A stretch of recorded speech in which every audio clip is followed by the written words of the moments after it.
Hello again, my name is Jeff and thank you for joining me on my latest restoration from diecast powder coat. Today we'll be restoring a Matchbox Ford Zephyr 6 number 33B. I had a little bit of a change this week. I've decided to change the titles a little bit at the beginning and shorten it without the restoration.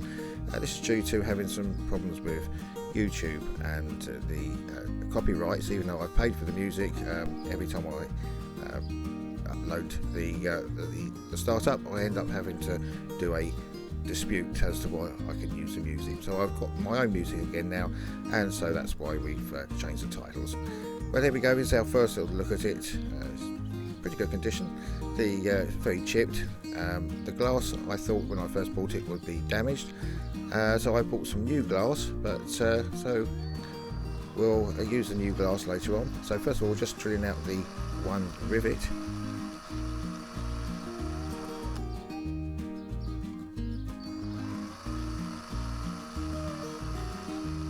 And it's clipped in at the front with a tongue and groove, and just release the back. And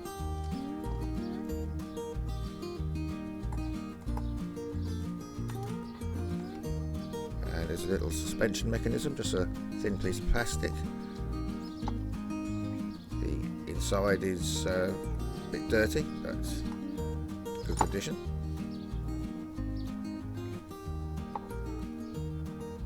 And there's a little bit of glass, which is not too bad. As I say, it could have polished up okay, but I'll keep that as a spare if I ever do a series on Z cars. So now just deburring the end of the axle, and as I've always mentioned before, I try not to take too much off because I do like to get these wheels back on without having to burr them again. And all the parts together now after doing that. So once again, just a small model. All I'm going to do is just dab some paint remover on, and usually this works very well with Matchbox. With the larger vehicles, I tend to use the Media Blaster. But as you can see straight away, that paint is just crinkling up too easily to remove.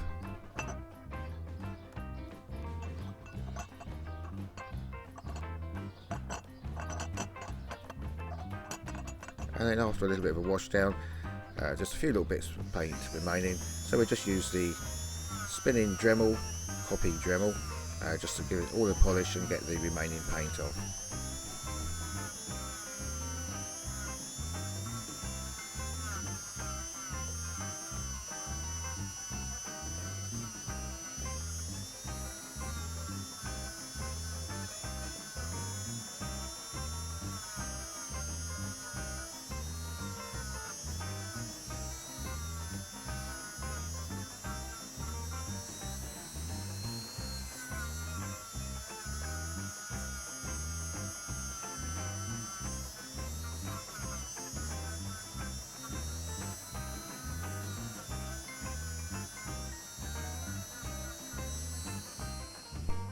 And the usual bake in the oven now for 10 minutes at 180 degrees, just to burn out the impurities in the metalwork.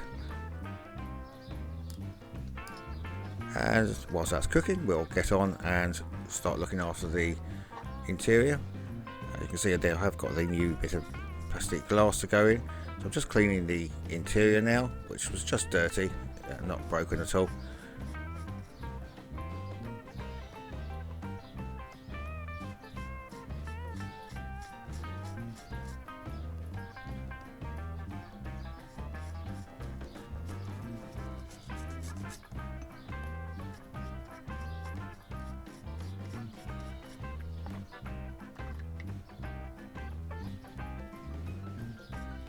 And now just doing one of the wheels. I won't show you all of that, as I've said before. I'll show you the complete plastic. Okay, so back out the oven now. Just the wipe down with some acetone. That just removes anything that's come out of the metalwork in the baking process. And then we can start with the powder coating. Now today I've used not using my usual electrostatic magic colours today. I was unable to get this particular colour. I wanted a turquoise, which is I managed to get off of eBay. I'm not too sure whether you would think at the end this is a turquoise. It's more of a light blue, to be honest, but it has come out okay.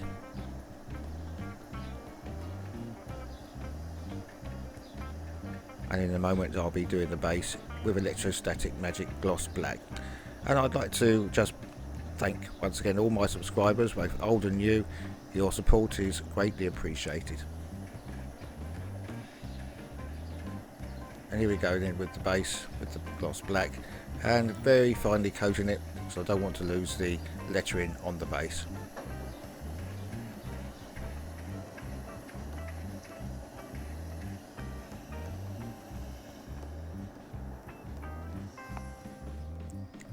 And then into the oven now for 10 minutes at 180 degrees.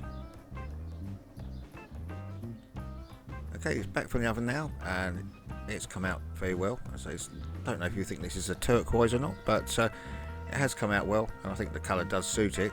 And there's the base, still got the lettering showing, just finely powder coating that base.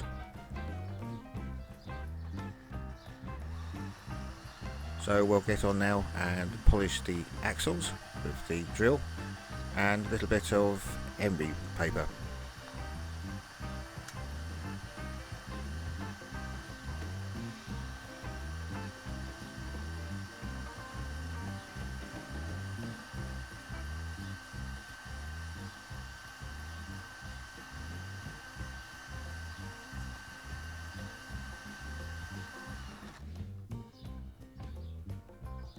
Okay, this is just how I get the wheels back on. Still a little bit of a burr on the end of the axle, so I just tap the axle through the wheel, as these are only plastic.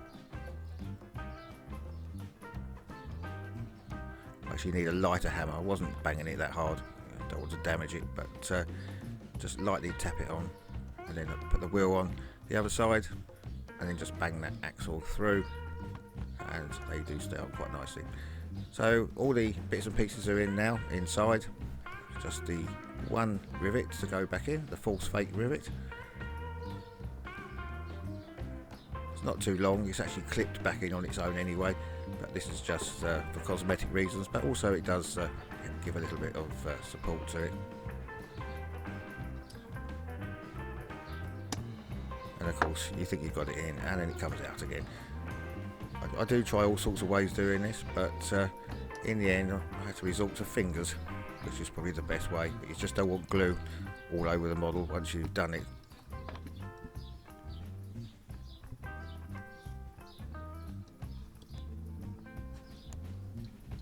And just a little bit of a finishing touch, just going over with some Pledge Revive It just over the wheels, just to give them a little bit of a shine.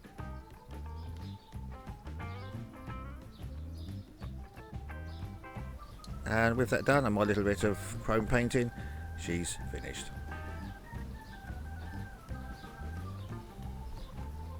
Okay, let's have the little look of what she used to look like. It's a sea green paint. I was hoping to get a turquoise pretty close to that, but it's turned out to be a lighter blue, but it still looks okay. And I've got a replacement windscreen, and so I've got this one as a spare. It wasn't too bad. So look out for a series of Z cars coming up, and we'll have a little look of what she looks like now. There you go. I do think that paint does suit it. It's got the new glass in there. I've done my chrome work on the grille, bumpers, wheel hubs, and the little bit of red paint on the tail lights. But once again, I hope you did enjoy this video. Please subscribe if you do. Thanks once again to all my subscribers. Take care out there, and I hope to see you again very shortly. Goodbye for now. Thank you.